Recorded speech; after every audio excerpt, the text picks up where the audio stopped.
In the last chapter, you will remember Mary decided to confide in her new friend, Dickon, and take him to her secret garden. And when he finally got to see it, he was overwhelmed. It was, he thought, like a dream. So here now is chapter 11 of The Secret Garden by Frances Hodgson Burnett, and it's called The Nest of the Mistle Thrush. For 2 or 3 minutes he stood looking round him, while Mary watched him, and then he began to walk about softly, even more lightly than Mary had walked the first time she'd found herself inside the 4 walls. His eyes seemed to be taking in everything, the grey trees with the grey creepers climbing over them and hanging from their branches, the tangle on the walls and among the grass, the evergreen alcoves with the stone seats and the tall flower urns standing in them. "I never thought I'd see this place," he said at last, in a whisper. "Did you know about it?" asked Mary. She'd spoken aloud, and he made a sign to her. "We must talk low," he said, "or someone will hear us and wonder what's to do in here." "Oh, I forgot," said Mary, feeling frightened and putting her hand quickly against her mouth. "Did you know about the garden?" she asked again, when she'd recovered herself. Dickon nodded. "Martha told me there was one as no one ever went inside," he answered.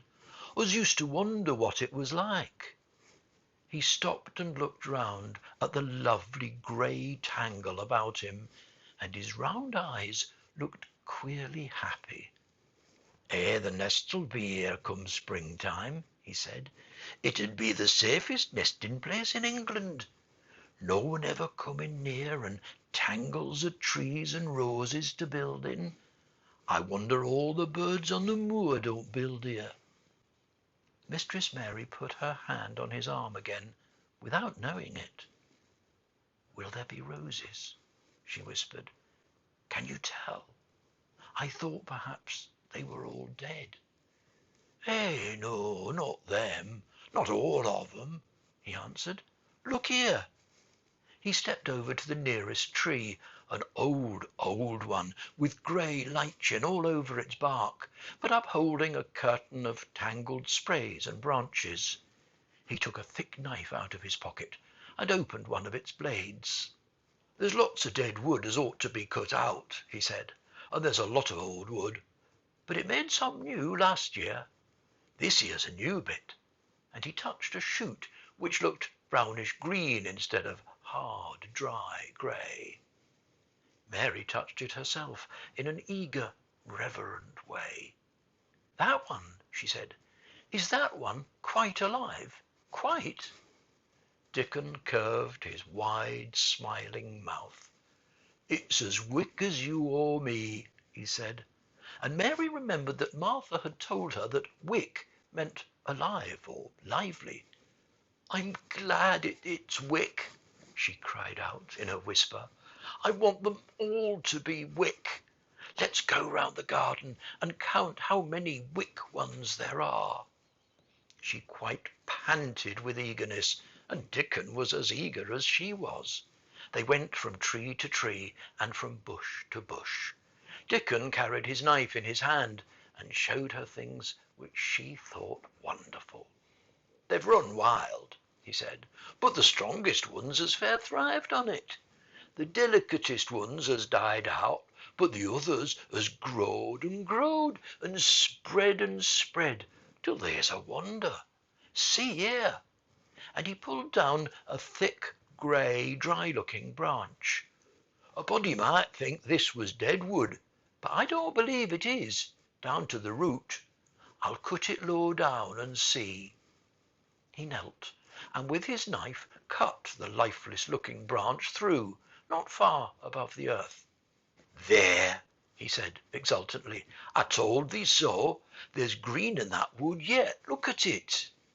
Mary was down on her knees before he spoke, gazing with all her might. "When it looks a bit greenish and juicy like that, "It's wick," he explained. "When the inside is dry and breaks easy, like this here piece I've cut off, it's done for.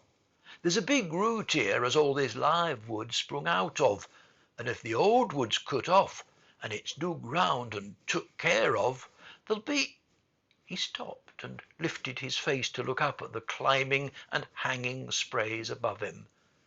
"There'll be a fountain of roses here this summer." They went from bush to bush and from tree to tree. He was very strong and clever with his knife, and knew how to cut the dry and dead wood away, and could tell when an unpromising bough or twig had still green life in it. In the course of half an hour, Mary thought she could tell too, and when he cut through a lifeless-looking branch, she would cry out joyfully under her breath when she caught sight of the least shade of moist green. The spade and hoe and fork were very useful. He showed her how to use the fork while he dug about roots with the spade and stirred the earth and let the air in. They were working industriously round one of the biggest standard roses when he caught sight of something which made him utter an exclamation of surprise. "Why," he cried, pointing to the grass a few feet away, "who did that there?" It was one of Mary's own little clearings around the pale green points. "I did it," said Mary. "Why, I thought thou didn't know nothing about gardening," he exclaimed. "I don't," she answered, "but they were so little, and the grass was so thick and strong, and they looked as if they had no room to breathe. So I made a place for them. I don't even know what they are." Dickon went and knelt down by them, smiling his wide smile. "That was right," he said. "A gardener couldn't have told thee better. They'll grow now like Jack's beanstalk. They're crocuses and snowdrops, and these here is narcissuses," turning to another patch, "and here's daffydowndillies. They will be a sight." He ran from one clearing to another. "Thou's done a lot of work for such a little wench," he said, looking her over. "I'm growing fatter," said Mary, "and I'm growing stronger.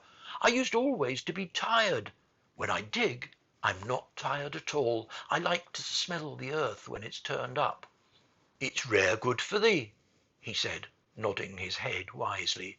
"There's naught as nice as the smell of good clean earth, except the smell of fresh growing things when the rain falls on 'em.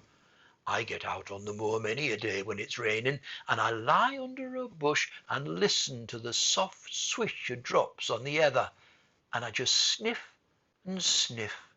My nose end fair quivers like a rabbit's, mother says." "Do you never catch cold?" inquired Mary, gazing at him wonderingly. She'd never seen such a funny boy, or such a nice one. "Not me," he said, grinning. "I never ketched cold since I was born. I wasn't brought up nesh enough. I've chased about the moor in all weathers, same as the rabbits does. Mother says I've sniffed up too much fresh air for 12 year to ever get to sniffing with cold. I'm as tough as a white-thorn knobstick." He was working all the time he was talking, and Mary was following him and helping him with her fork or the trowel. "There's a lot of work to do here," he said once, looking about quite exultantly. "Will you come again and help me to do it?" Mary begged. "I'm sure I can help too. I can dig and pull up weeds and do whatever you tell me. Oh, do come, Dickon." "I'll come every day if thou wants me, rain or shine," he answered stoutly. "It's the best fun I ever had in my life, shut in here and wakening up a garden." "If you will come," said Mary, "if you will help me to make it alive, I don't know what I'll do," she ended helplessly. What could you do for a boy like that? "I'll tell thee what thou'll do," said Dickon with his happy grin. "Thou'll get fat, and thou'll get as hungry as a young fox, and thou'll learn how to talk to the robin same as I do. We'll have a lot of fun." He began to walk about, looking up in the trees and at the walls and bushes, with a thoughtful expression. "I wouldn't want to make it look like a gardener's garden, all clipped and spick and span, would you?" he said. "It's nicer like this, with things running wild and swinging and catching hold of each other." "Don't let's make it tidy," said Mary anxiously. "It wouldn't seem like a secret garden if it was tidy." Dickon stood rubbing his rusty red head with a rather puzzled look. "It's a secret garden, sure enough," he said, "but seems like someone besides the robin must have been in it since it was shut up 10 year ago." "But the door was locked, and the key was buried," said Mary. "No one could get in." "That's true," he answered. "It's a queer place. Seems to me as if there'd been a bit of pruning done here and there later than 10 year ago." "But how could it have been done?" said Mary. He was examining a branch of a standard rose, and he shook his head. "Aye, how could it?" he murmured, "with the door locked and the key buried?" Mistress Mary always felt that however many years she lived, she should never forget that first morning when her garden began to grow. Of course, it did seem to begin to grow for her that morning. When Dickon began to clear places to plant seeds, she remembered what Basil had sung to her when he wanted to tease her. "Are there any flowers that look like bells?" she inquired. "Lilies of the valley does," he answered, digging away with the trowel. "And there's Canterbury bells and campanulas." "Let's plant some," said Mary. "There's lilies of the valley here already. I saw 'em. They'll have growed too close, and we'll have to separate 'em, but there's plenty. The other ones takes 2 years to bloom from seed, but I can bring you some bits of plants from our cottage garden. Why does thou want 'em?" Then Mary told him about Basil and his brothers and sisters in India, and of how she'd hated them, and of their calling her Mistress Mary quite contrary. "They used to dance around and sing at me. They sang, 'Mistress Mary quite contrary, how does your garden grow? With silver bells and cockle shells and marigolds all in a row.'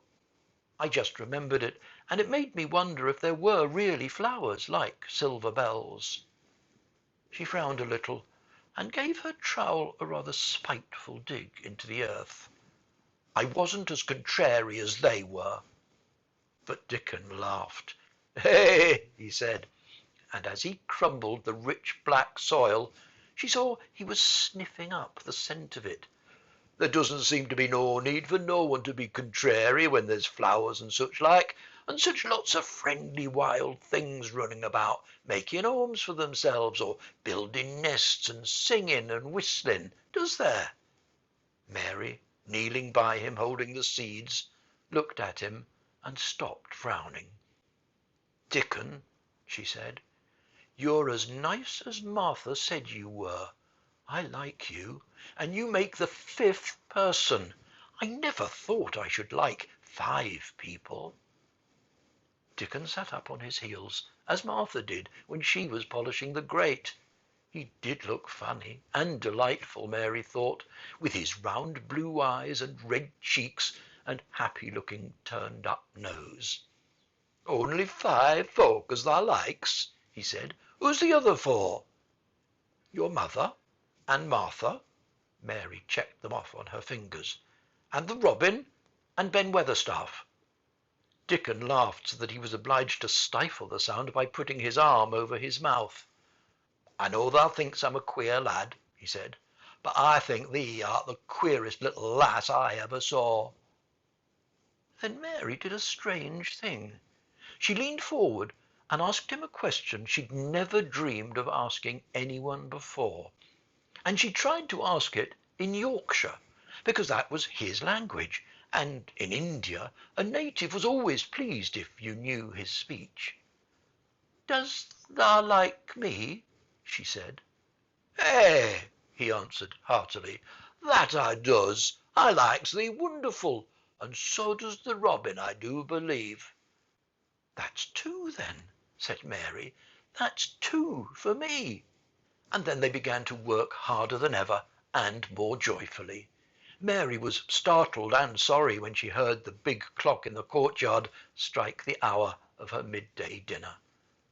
"I shall have to go," she said mournfully. "And you'll have to go too, won't you?" Dickon grinned. "My dinner's easy to carry about with me," he said.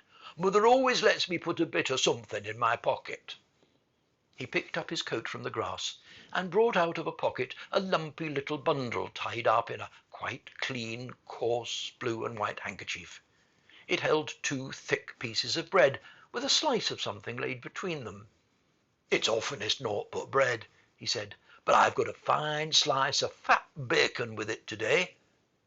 Mary thought it looked a queer dinner, but he seemed ready to enjoy it. "Run on and get thy victuals," he said. "I'll be done with mine first. I'll get some more work done before I start back home." He sat down with his back against a tree. "I'll call the robin up," he said, "and give him the rind of the bacon to peck at. They likes a bit of fat wonderful." Mary could scarcely bear to leave him. Suddenly it seemed as if he might be a sort of wood fairy who might be gone when she came into the garden again. He seemed too good to be true. She went slowly half-way to the door in the wall, and then she stopped and went back. "Whatever happens, you never would tell," she said. His poppy-coloured cheeks were distended with his first big bite of bread and bacon, but he managed to smile encouragingly. "If thou was a missel thrush and showed me where thy nest was, does thou think I'd tell anyone? Not me," he said. "Thou'rt as safe as a missel thrush." And she was quite sure she was. More soon.